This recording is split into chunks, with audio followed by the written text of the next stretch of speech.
So Hailey Van Lith has basically revived her basketball career at TCU.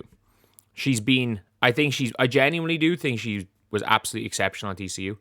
I think it's tough to see her not going either early in the first or late in the either late in the first or early in the second round. I genuinely think that is almost certainly where she's going to go, and I think that is a completely justified placing for her in the draft.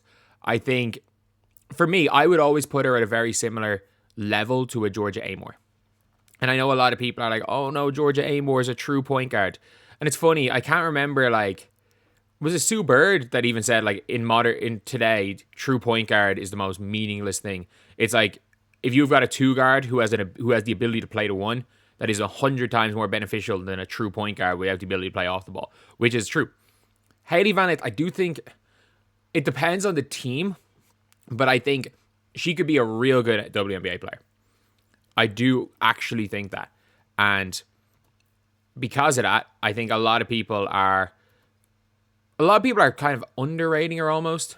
Because I think there are certain teams that she can 100% go to and thrive.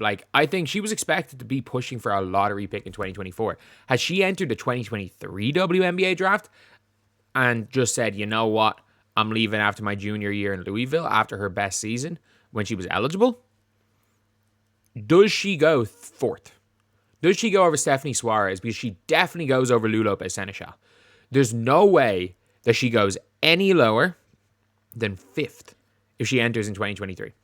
There might have been legitimate arguments to take her at 2 over Diamond Miller, take her at 3 over Siegrist maybe, and I think probably you might just take her over Stephanie Suarez.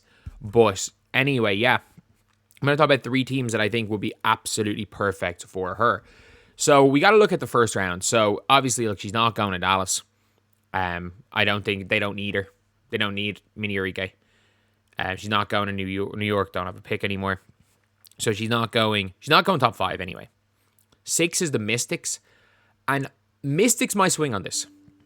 The Mystics might swing on this. And that could be an interesting one. I think the Mystics may be the top where she could go. The ideal scenario is for her, if she goes to the Washington Mystics, that's the best possible scenario. But I just don't think it's happening, so I'm not going to talk about it like it's a realistic scenario. There is then the Connecticut Sun that are picking 7 and 8, and their only point guard is Lindsay Allen. So with the Connecticut Sun, they are going to be taking a point guard. It just depends on which one. There is Cheyenne Sellers, there is Serena Sundell, Hailey Van Lith, and Georgia Amore. Most people have Georgia Amore going. For me, I've actually mocked Hailey Van Lith to the Connecticut Sun. The Connecticut Sun would be a really good place for her to go, because if you look at this roster, the way this roster is constructed, they need scores. They need points and they need scorers. And with Rashad Mazian, they don't need a true point guard. If you watch how Julie Vanloo plays for Belgium, she's being really, really, she can play that kind of role, like a hybrid. You just need a kind of passing big, which unfortunately, Tina Charles knew that to extent. She can't run the 4 in the way he played overseas. And if he brings that system into the WNBA, what I would hope to see is him to try maybe just last minute try to maybe call up like a Claire Melia or something from Baxi Farrell, who have the ability to kind of play point forward at times. And look, this Euro Cup player of the month, basically playing point forward. So you kind of, if he can bring in a player like that and they can adapt to the WNBA game, it would very much help with a Hailey Van Lith, because there's not going to be a true point guard. I can see Marina Mabry, I can see JC Sheldon, I can see Van Lith, all of these players suiting his system. I can see, to be honest, I can see Mabry absolutely balling in this system, by the way. I think I rate JC Sheldon quite highly, to be honest. Probably higher than I should. I think Lindsay Allen, I don't mind her, but I think she's more of a backup. And then it just depends on what position they have Layla Khan playing. Obviously, she's a combo guard, but I think today, Hailey Van Lith's better than Layla Khan. I don't think she has the potential of Layla Khan, who's 20 and a hooper. I think Layla Khan will be better. I'm going to say today, Van Lith is a bit better. Another team that I think could, look, that's the ideal scenario. She goes to Washington, or she falls to, obviously, as I haven't mentioned yet, the Valkyries. But what I do think is going to happen is I think she's going to be off the board by the Valkyries pick, so there's no point talking about the Valkyries. But the highest I think realistically she can go is in the 7-8 range for the Connecticut Sun, and I actually think she'd be a really good pick for the Sun. I rate her higher than Georgia Amor in my like best player BPA, best players available. I do have her over Georgia Amor, but Sundell would make sense too, to be honest. But anyway, yeah, another team in the first round at number 10. I don't love this pick, but I don't hate it. The Chicago Sky. Like, the Chicago Sky are crying out for someone to put the ball in the basket off the bench. They don't have that player. Like, Mariah Jefferson is fine. She is a calm head. Like, she's experienced. Like, she's won multiple championships at UConn, but that doesn't matter anymore. Mariah Jefferson can come in, slow it down. And, like, Sloot is not as good as people think they are. As people think she is. I do think they're going to run a lot of Ariel Atkins point guard lineups, and I don't hate it. I just prefer her to 2. An ideal scenario for them is to have like if they can develop Angel Reese into a point forward type player. I don't think they're going to be able to this season yet anyway, but that would be an ideal scenario for the Chicago Sky. But I'm looking through their guards off the bench, and I'm like, they don't really have that much. Like, big shooting forward, guard who's just a sniper.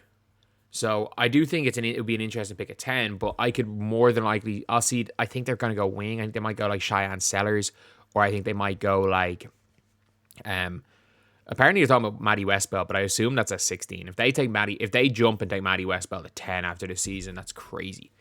But yeah, I think the Sky would be a not bad place for her to go. And again, we'll sell tickets.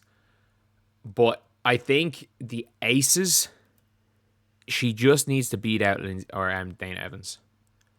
The Aces have nothing off their bench. Like, nothing. Like, Tiffany Mitchell is fine. Kirsten Bell, why is she still in the league? Tiffany Mitchell, as long as her health is okay, is a fine bench player. In fairness, a fine bench player. Queen Egbo is not very good. Dana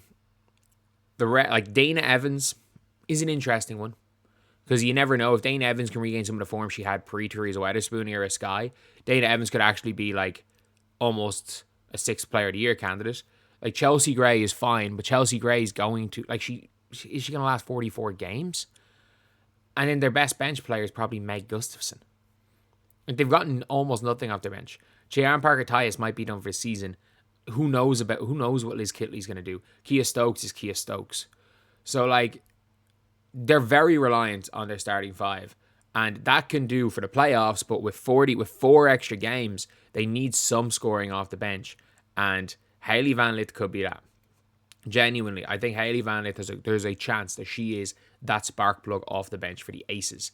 So yeah, that is, in my opinion, where I would like to see Hailey Van Lith go, where I think she would succeed at, because with the way the roster spots are right now, the last thing you want to see is a player maybe make a roster where they're not going to play, like we saw with Celeste Taylor at the Fever, even though I cannot believe she didn't play last year. Like, Celeste Taylor would still be on the roster right now if they just played her. But and they cut Saxon instead. But yeah, it's an interesting one, because I think if she somehow ends up at the Lynx, she won't play. She genuinely won't play if she ends up at the Lynx. She won't play if she's on the Liberty, somehow on the Liberty, but I don't think the Liberty even have a pick, an early enough pick to have a chance of getting her. I don't think she's going to fall to the Valkyries, but if she's there in the second round for the Golden State Valkyries, what a pick. What a pick. Julie Vanloo starts. American Julie Vanloo off the bench. Great pick. But yeah, it's an interesting one for Van Lith, and I think she'll get picked somewhere in that late first round, early second round. I think she could go as high as 6, but I don't think the Mystics are going to do that. I think the Mystics will probably use 6 on like a Jacite or maybe a Sivka. Someone they can send off rather than just taking 3 firsts and trying to put them into the lineup, because one of them's bound to bust, like as we saw in 2022 when the Fever did it. Anyway, yeah, that's the video. I'll see you guys.